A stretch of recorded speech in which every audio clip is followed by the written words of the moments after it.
का है। प्रत्याशी अभी डोर टू डोर संपर्क में जुटे हैं। वहीं जोधपुर, कोटा और जयपुर में आज मतदान दलों को रवाना किया जा रहा है। फाइनल रिहर्सल के बाद पोलिंग पार्टियां रवाना की जाती हैं। आपको बता दें, पहले चरण के लिए कल वोटिंग होनी है। कल जयपुर हेरिटेज, कोटा उत्तर और जोधपुर उत्तर के लिए यहां मतदान होने हैं। तो तीन तस्वीरें आपको दिखा रहे हैं, जयपुर, जोधपुर और कोटा की। ये तीन महत्वपूर्ण तस्वीरें जहां पोलिंग पार्टियों को रवाना करने से पहले ट्रेनिंग दी गई और रिहर्सल के बाद उन्हें आज रवाना किया गया है। कई जगहों पर रवानगी शाम तक की जाएगी। कल जो है तीनों जगहों पर वोट डाले जाने हैं।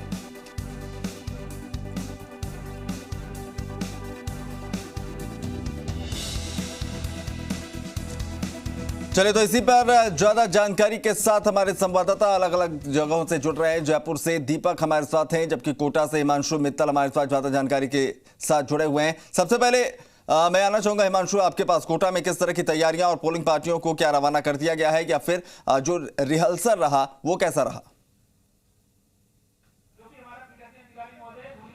देखिए अभिनव, जो निगम चुनाव है उसका काउंटडाउन शुरू हो गया है। मतदान कल होना है। निगम चुनाव को लेकर के जो वोटिंग है वो कल होनी है। कोटा उत्तर में चुनाव है और कोटा उत्तर के 70 वार्डों पर जो मतदान है वो होने वाला है। लेकिन उससे पहले एक सतत प्रक्रिया जो होती है मतदान दलों की रवानगी की। मतदान दलों को यहाँ पर अंतिम प्रशिक्षण के बाद में रवानगी का जो दौर है वो शुरू हो गया है। आपको बता दें कि ये अंतिम प्रशिक्षण का जो दौर है वो फिलहाल चल रहा है। तमाम जो प्रशिक्षण को लेकर के जो एक्सपर्ट्स हैं वो यहाँ पर मौजूद है। ये कोटा का कॉमर्स कॉलेज का कैंपस है, जहाँ पर ये पूरी की पूरी जो प्रक्रिया है वो सुबह 8 बजे से शुरू हो गई।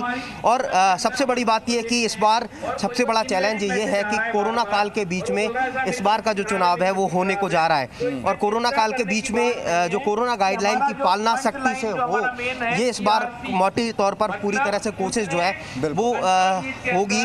मतदान दलों को प्रशिक्षण में ये जो चीज़ है वो जरूर तौर पर बताई जा रही है। सर, मतदान दलों को रवाना किया जा रहा है, लेकिन इस बार सबसे बड़ा चैलेंज ये है कि कोविड गाइडलाइन की पालना भी सख्ती से हो। किस तरह से चीजें सर यहाँ पर चल रही है?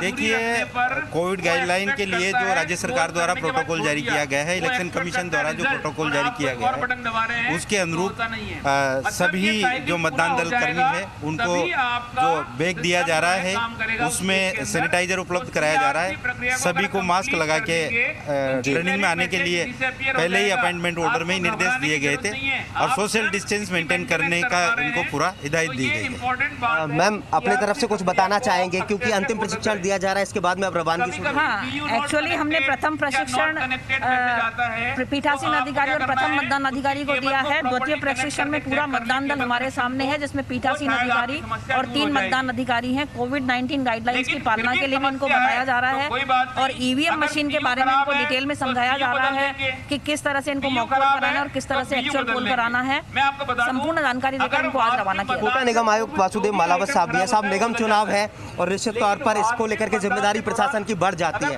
खराब होती है तो पूरा सेट बदलता है। जिला निर्वाचन अधिकारी महोदय के निर्देश पर नगर निगम द्वारा प्रत्येक मतदान केंद्र का सैनिटाइजेशन कराया गया है। प्रत्येक मतदान दल को सैनिटाइजर्स, मास्क उपलब्ध कराए गए हैं। यहाँ पर भी हमने सैनिटाइजेशन करवाया है ट्रेनिंग से पहले, और पूरी व्यवस्था इसी रूप में की जा रही है। प्रत्येक मतदान केंद्र पर डिस्टेंसिंग के लिए गोले बनाए गए हैं, तो पूरी तरह से व्यवस्था सुनिश्चित की गई है कि सोशल डिस्टेंसिंग, मास्क लगाना। बिल्कुल हिमांशु, तमाम व्यवस्थाएं जो है दुरुस्त कर ली गई हैं और जैसा आपने सवाल भी पूछा था कि कोरोना प्रोटोकॉल का पालन हो, ये सबसे ज्यादा चुनौतीपूर्ण है, जरूरी है और उस बाबत जानकारी दी जा रही है कि व्यवस्थाएं कर दी गई हैं और लोगों को लगातार इसके बारे में जानकारियां भी दी जा रही हैं। और लाइव तस्वीरों में हमने देखा कि अब ट्रेनिंग का सिलसिला चल रहा है।